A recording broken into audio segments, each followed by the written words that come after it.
और क्या चाइना जो है वो ताइवान पे वॉर डिक्लेयर कर सकता है, क्या चाइना जो है वो ताइवान पे अपना हक जमा सकता है। नमस्कार दोस्तों, स्वागत है आपका हमारे चैनल पे। आई होप कि पिछला वाला जो वीडियो था वो आपको पसंद आया होगा। तो आज हम बात करेंगे कि जो पिछले हफ्ते चाइना और ताइवान में जो टेंशन्स हुए उसके पीछे के रीजंस क्या है और उसके पीछे के फैक्टर्स क्या है। सो दोस्तों, पहले हम जानेंगे कि जो ताइवान और चाइना है उनके बीच में रिलेशंस कैसे हैं और उनके बीच में क्या प्रॉब्लम्स है, उसके बारे में पहले हम जान लेते हैं। तो पहले हम ताइवान की साइड जान लेते हैं। तो ताइवान एक ऑटोनॉमस पार्ट है चाइना का, उनका खुद का कॉन्स्टिट्यूशन है, एक इंडिपेंडेंट कॉन्स्टिट्यूशन है, उनका खुद का डेमोक्रेटिकली इलेक्टेड प्रेसिडेंट भी है और उनकी खुद की 3 लाख ऑलमोस्ट 3 लाख सोल्जर्स की उनकी खुद की आर्मी है। और बल्कि जो पिछली ताइवान की प्रेसिडेंट थी जिनका नाम था त्साई इंग वेन, उन्होंने ये भी कहा था कि ताइवान जो है वो एक इंडिपेंडेंट देश है और उन्होंने जो है चाइना के साथ जो कम्युनिकेशन है वो भी बंद कर दिया था। तो ये है ताइवान का साइड। और जो ताइवान के लोग हैं वो अपने लिए एक इंडिपेंडेंट देश की मांग भी करते हैं। लेकिन जो चाइना है वो ताइवान को अपना खुद का एक हिस्सा मानता है और ऐसे अलग अलग मिलिट्री ड्रिल्स करके वो ताइवान को डराता रहता है। और जो चाइना है वो ऐसा बोलता है कि 2049 तक वो ताइवान पे पूरा कब्जा करके रहेगा और ताइवान को एक खुद का इंटीग्रल पार्ट जो है वो बना के रहेगा। सो दोस्तों, ये चाइना और ताइवान के अपने अपने स्टैंड्स है। लेकिन अभी हम देखेंगे कि जो पिछले हफ्ते इन दोनों के बीच क्या क्या हुआ था और कौन सी घटनाएं घटी थी उसके बारे में अभी हम बात करेंगे। 20 मई 2024 को विलियम लाइचांग टे का इनॉग्रेशन हुआ था as a new president of Taiwan और उन्हें जो है एक इंडिपेंडेंस वर्कर माना जाता है ताइवान में। लेकिन जो चाइना है उन्हें सेपरेटिस्ट मानती है और उन्हें एक ऐसा इंसान मानती है जो ताइवान के इंडिपेंडेंस के लिए लोगों को भड़काता है। लेकिन इस बार जब उनका इनॉग्रेशन हुआ उन्होंने स्पीच में कहा कि वो जो है वो उन्होंने कोई इंडिपेंडेंस की मांग ऐसी कोई स्टेटमेंट नहीं दिया उनके इनॉग्रेशन स्पीच में। और उन्होंने ऐसा भी कहा कि वो चाइना के साथ एक अच्छा रिलेशन बिल्ड करना चाहते हैं और जो कम्युनिकेशन जो है चाइना के साथ जो है वो अच्छा करना चाहते हैं।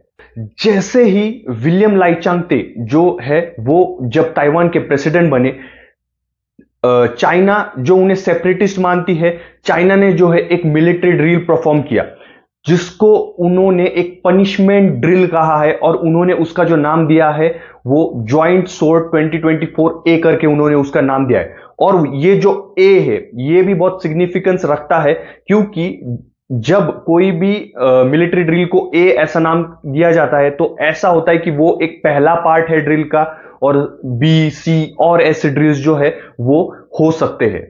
चाइना ने 23 मई 2024 को अपने 7 चाइनीज एयरक्राफ्ट, 40 नेवल वेसल्स और 4 कोस्ट गार्ड शिप्स लेके ताइवान को चारों तरफ से घेर लिया और अलग अलग मिलिट्री ड्रिल्स उन्होंने जो ताइवान स्ट्रेट ऑफ ताइवान है उसके पास उन्होंने अलग अलग जो मिलिट्री ड्रिल्स है वो परफॉर्म किए और उन्होंने कहा कि ये एक मिलिट्री ऑपरेशन की एक मतलब प्रैक्टिस थी कि कैसे वो ताइवान का सीजिंग कर सकते हैं। और जब चाइना ने ताइवान को घेर रखा था तब उस टाइम पे जिस आइलैंड के पास ये ड्रिल्स परफॉर्म हो रहे थे ताइवान ने अपने एयर डिफेंस है और जो अपने मिसाइल्स है वो उन्होंने उस पार्ट में डिप्लॉय कर दिए थे। और जो चाइना है वो 23 मई थर्सडे से लेके 24 मई फ्राइडे की नाइट तक ये ड्रिल्स परफॉर्म करता रहा। इस तरह चाइना ने ताइवान को धमकाने की कोशिश की और उन पर दबाव डालने की कोशिश की। ये सब होने के बाद 26 में संडे को ताइवान के जो प्रेसिडेंट है उनका स्टेटमेंट है कि ये सब होने के बाद भी वो चाइना के साथ जो है वो कम्युनिकेशन करने के लिए तैयार है। तो ये सब होने के बाद जब चाइना ने इतना प्रेशर ताइवान पे डाला मिलिट्री ड्रिल्स परफॉर्म करके, 27 में मंडे को यूएस डिप्लोमेट्स ने ताइवान को विजिट किया और उनके बीच में मीटिंग्स हुई।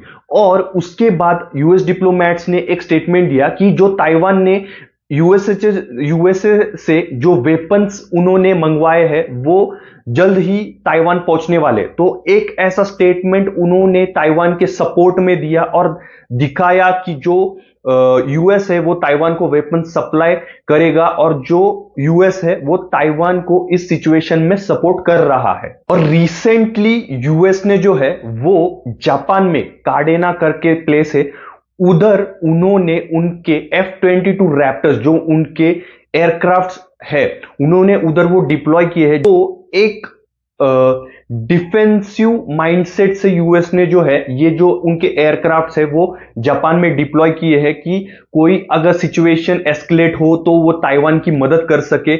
और एक चाइना को भी वो दिखाना चाहते हैं कि कैसे वो ताइवान की तरफ से खड़ा हो रहे हैं।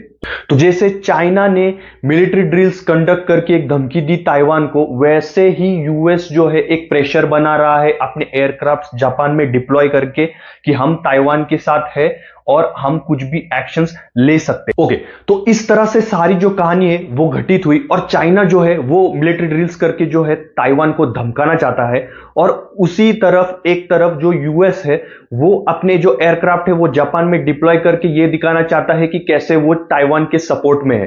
तो ये सारी जो चीजें हैं वो घटित हुई है और चाइना जो है वो अपना डोमिनेंस जो है वो ताइवान पे वो दिखाना चाहता है पूरे दुनिया को। इसके लिए उन्होंने अलग तरह के मिलिट्री ड्रिल्स परफॉर्म किए हैं। तो दोस्तों इस टॉपिक के बारे में आपका क्या राय है कि क्या चाइना जो है वो आगे और ऐसे ड्रिल्स परफॉर्म करेगा और क्या चाइना जो है वो ताइवान पे वॉर डिक्लेयर कर सकता है?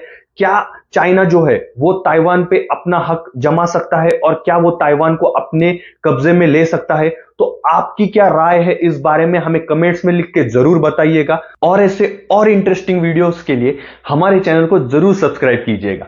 धन्यवाद दोस्तों।